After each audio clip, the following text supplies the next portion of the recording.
Poverty doesn't just empty pockets, it can strip away hope. And when someone feels cornered by it, the choices they make can spiral into violence, despair, or tragedy. That was the reality for a 16-year-old girl in Hong Kong, Wong Kamui.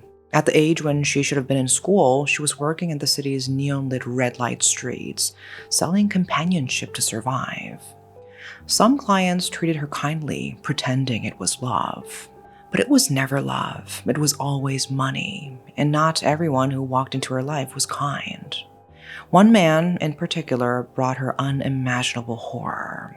Tonight's case is one of the most disturbing to ever come out of Hong Kong, a crime so gruesome that when the details broke, people said they couldn't even eat meat again. A teenage girl murdered, her body mutilated, and her remains flushed down a toilet. This is the case of Wong Kamui.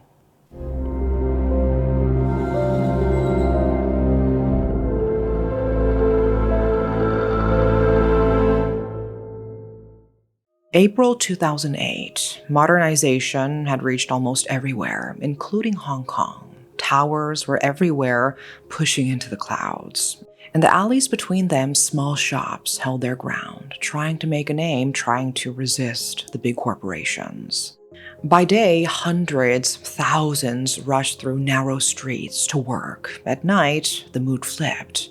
The cold, fast city turned warm, hot. Behind the high-rises, clubs waited. Neon bars lit their doors and pulled people in.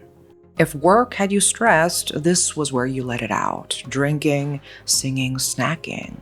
For others, this was where their hope hung. A place to make enough to keep going. A place to survive. Women in revealing clothes stood outside the bars, tossing flirtatious looks at passing men, selling pleasure. And none of this was unusual. Nightlife can be an escape from a harsh reality. But for one girl, it was a nightmare. April 27, 2008, a man lifted a butcher knife and brought it down on a piece of meat, chopping it small. Blood splattered on his face, his body, the room. But he wasn't cooking. He flushed several pieces down the toilet. Then he picked up a head, a human head, slipped it into a bag, and threw it into the sea. Meanwhile, at home, Tik Tok watched a news report about a missing girl, Wong Kamui, and he immediately recognized the name. It matched the girl his friend said he had just killed through a strange phone call.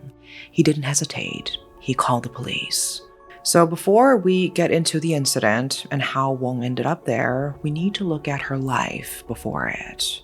Her name was Wong Kamui, though later in life she was also known as Kiki Wong or Wang Jiamei. She was born back in 1991 in Hunan, China. And for a little while, things were good. She lived with her parents and her older sister, just a normal childhood. But that didn't last. Her parents split up, and after that, she lived with her mom. In 1994, just 3 years after Wong was born, her mother remarried, a man from Hong Kong. For a few years, the new family stayed in mainland China, but in 2005, they made the move to Hong Kong and settled down in Tai Po.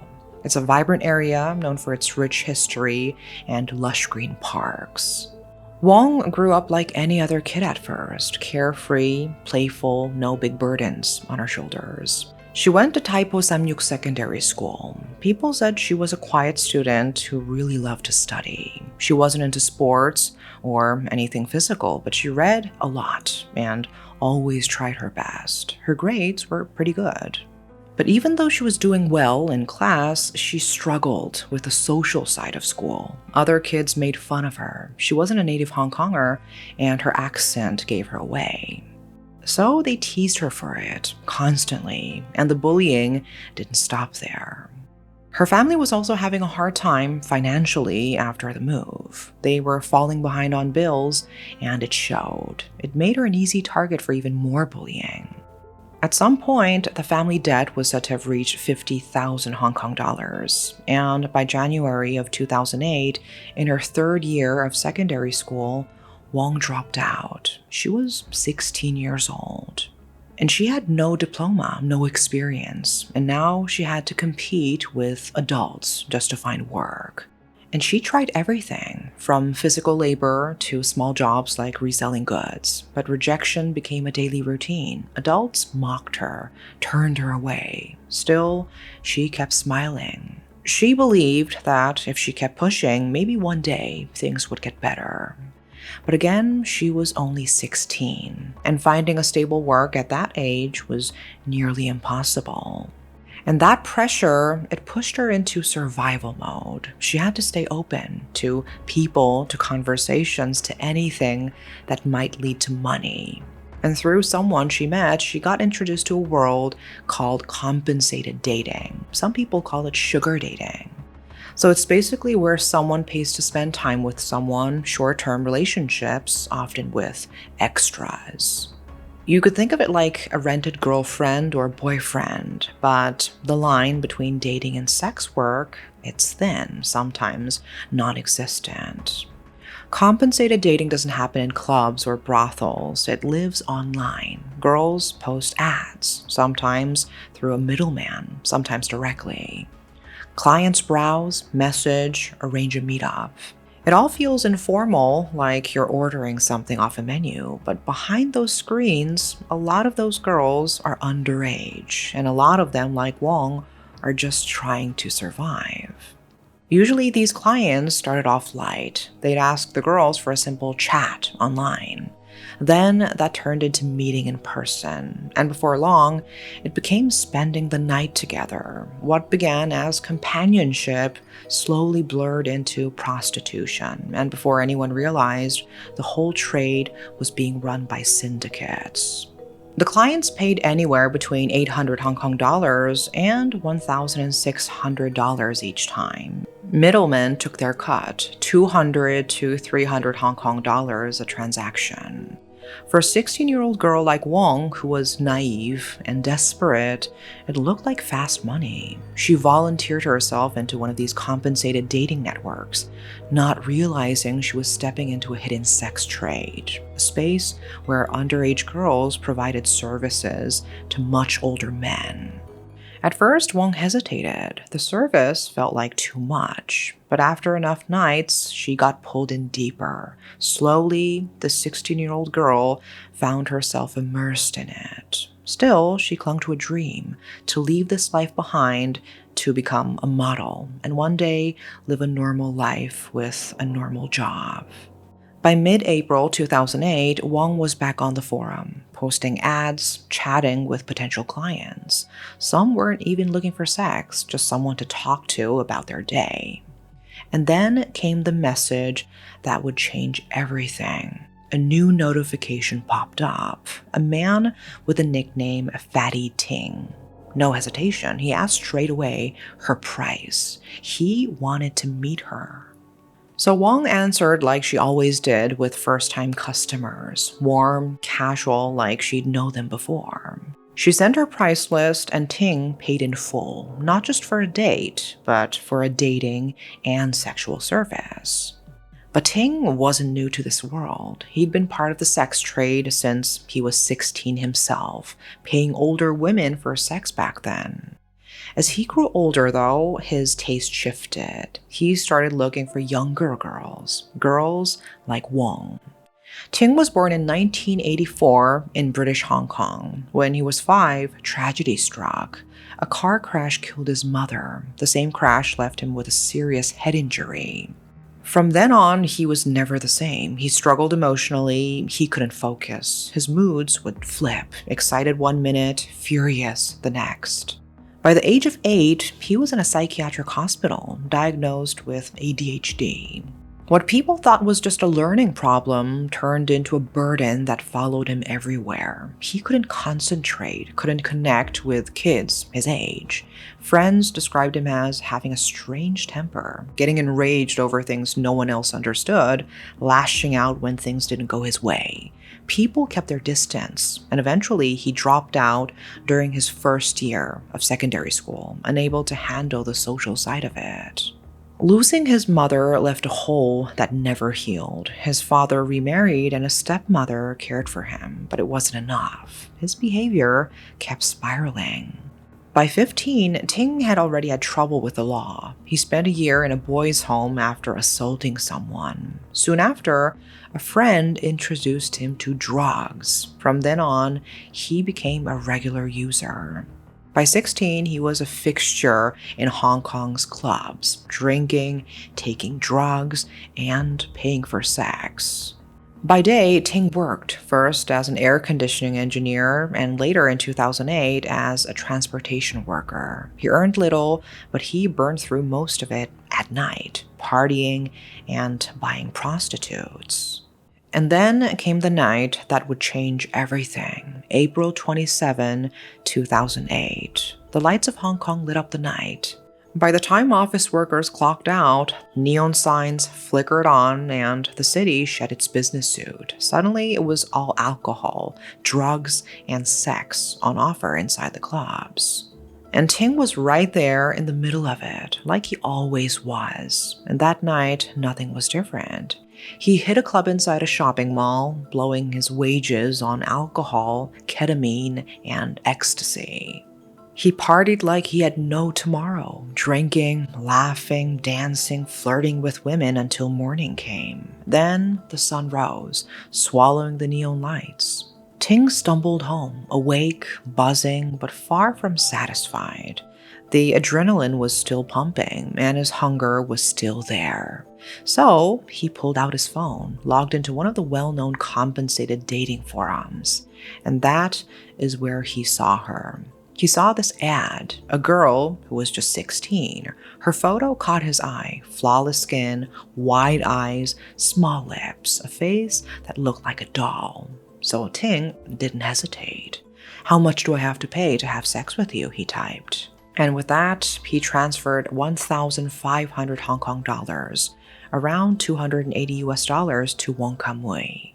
And now, compensated dating wasn't just about sex. The deal usually included a date. So, they met first at a small, cozy cafe. They talked for a while, though Wong mostly kept the conversation warm and easy, the way she always did with the first-time clients. After lunch, they went back to Ting's flat in Medicube Age in the district of Sham Shui Po. They sat, drank, and took ice together. And the drugs hit hard. Their dopamine levels spiked. They were smiling, laughing, talking like old friends. At one point, Wong opened up. She told Ting about her problems, about how hopeless she felt. She even admitted she sometimes wanted to die.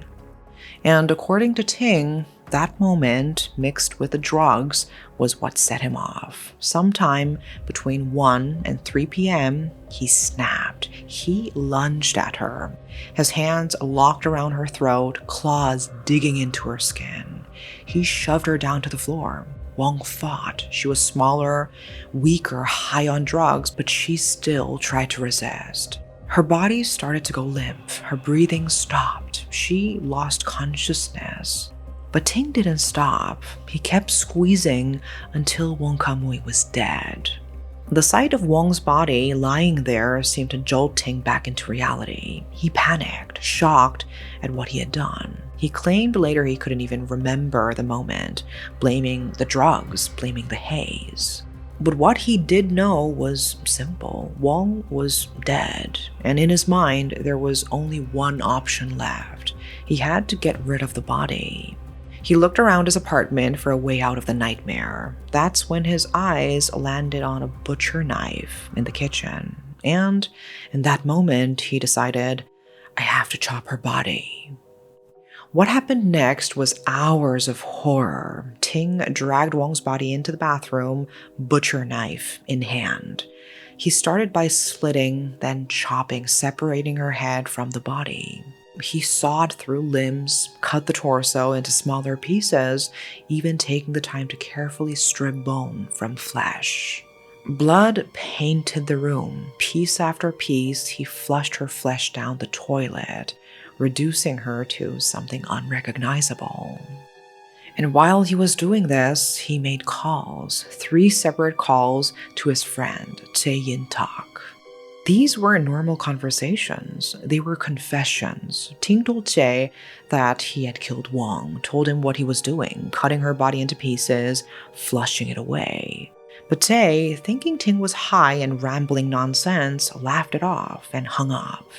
But Ting wasn't finished. He gathered up Wong's head, her intestines, and other remains into a plastic bag. He packed his things and boarded a bus to Kowloon City Ferry Pier, where he tossed the bag into the sea. And then came the detail that horrified Hong Kong, something that made people swear off meat for weeks. After dumping Wong's head, Ting slipped into Shekip Mei wet market. Crowds of butchers and shoppers were busy trading fresh meat. And there, among the baskets of pork bones, Ting slipped in Wong's remains, her bones and flesh hidden among the scraps. As for her belongings, Ting cleaned her out. He took every cent in her purse and handbag, about 3,400 Hong Kong dollars, and dumped the rest. Her bag, her phone, gone. And with that money, he partied. Alcohol, drugs, sex, living his best life on the cash of the girl he'd murdered. For 9 days, he showed no remorse, no guilt. And all the while, Wong's absence went unnoticed by the world. Only her family raised the alarm. On April 29th, they reported her missing. The case cracked open thanks to one man, Jae, the same friend Ting had called while butchering Wong. Days later, Tae saw a news report about a missing 16-year-old girl, and the timeline matched, the name matched. Suddenly, Ting's rambling phone calls didn't sound like nonsense anymore. They sounded like a confession. And Tae knew he couldn't sit on it. He had to tell the police. And with his testimony, plus the phone records linking the calls, investigators realized Tae was telling the truth. And they moved quickly, arresting Ting as the main suspect. Tae was later awarded by the police for his role in bringing Ting down. Although investigators never recovered Wong's head or the body parts Ting tossed into the sea, they did manage to find something. In the pipes beneath his residence, they pulled out several scraps of human flesh. As for the rest, the bones and meat Ting left at the wet market, police couldn't trace them. He'd likely slipped them into the disposable bone baskets used by pork sellers. And here's the part that horrified the public most. There was a real chance those scraps had been picked up, repurposed, and later sold as cooking fats and oils. The pieces found in the pipes were tested, and DNA confirmed what everyone feared. They belonged to Wong Kamui. On May 9, 2008, with that evidence in hand and a confession obtained during questioning, Ting was formally charged with murder. A year later, in July 2009, Ting stood trial at the Hong Kong High Court. He faced 2 charges, first-degree murder and preventing lawful burial. A single judge presided and a 7-member jury listened. When Ting took the stand, or during questioning, he said that he couldn't remember the killing. He blamed the drugs. He claimed that he was so intoxicated that he had no memory of killing Wong or disposing of her body. But here's the contradiction. Despite claiming his drug-induced amnesia, there's video evidence, a recorded confession where Ting calmly and in chilling detail described what happened before the killing, exactly how he dismembered Wong and how he disposed of the remains. He walked investigators through every step with precision. So in court, prosecutors highlighted that contradiction. Ting said he didn't remember what happened, yet when he talked in his confession, he laid out the entire sequence clearly and coherently. If the drugs were truly impairing his mind, why didn't he say that right away? Why only bring it up later, during his defense at trial? It didn't add up. And because of that, the jury saw his "I don't remember" claim as a weak attempt to gain sympathy, especially since he controlled himself well enough to recall vivid details when it suited him, but conveniently lost memory when he needed it in court. So why did Ting kill Wong? Officially, there was no clear motive, no fight, no money dispute, no plan. What we know is that they had sex, took drugs, and during their high, Wong confided in him. She admitted she felt hopeless, that sometimes she wanted to die. And according to Ting, that moment, her despair combined with the drugs was what triggered him. Prosecutors, however, argued that this wasn't about impairment. Ting was fully aware, fully in control, and simply violent. In July 27, 2009, after 3 hours of deliberation, the jury returned a unanimous verdict. At just 25 years old, Ting was found guilty of murder. Justice Alan Wright sentenced him accordingly: mandatory life imprisonment for murder and 4 years for preventing lawful burial. Because Hong Kong had abolished the death penalty back in 1993, life was the maximum sentence available. Ting appealed, but on December 4, 2012, the Court of Appeal dismissed it, affirming both his conviction and his sentence. Ting was sent to Stanley Prison, one of Hong Kong's most notorious facilities. Even inside, his violent streak showed. In 2011, reports surfaced that Ting and 3 other inmates had assaulted a newly arrived prisoner, a man jailed for raping his 3 daughters. The attack was allegedly tied to a failed extortion. What happened afterward remains unclear. Details of any punishment or consequences weren't made public. But what is certain is that Ting remains in Stanley Prison, serving out the rest of his life sentence. When the news of the crime finally broke, Hong Kong was horrified. People were terrified they might have unknowingly eaten Wong's remains, the parts Ting had slipped into baskets at the wet market. Butchers were outraged too. Sales plummeted, their reputations ruined by the fear of contamination. Wong's death also forced the city to face the dark side of compensated dating, especially the involvement of minors. Authorities issued warnings. Anyone taking part in these schemes, whether buying or selling, would face legal consequences. Public anger was sharp, directed squarely at Ting. But in a strange twist, Tae, the friend who had reported him, told reporters he still considered Ting a friend, even after turning him in and hearing what he had done. The murder of Wong Kamui remains one of Hong Kong's most gruesome crimes. In cases like the Hello Kitty murder, or the killings of Glory Chow and Mun Seo, or even Abby Choi, the victims' remains were at least found in large enough pieces to confirm their identities.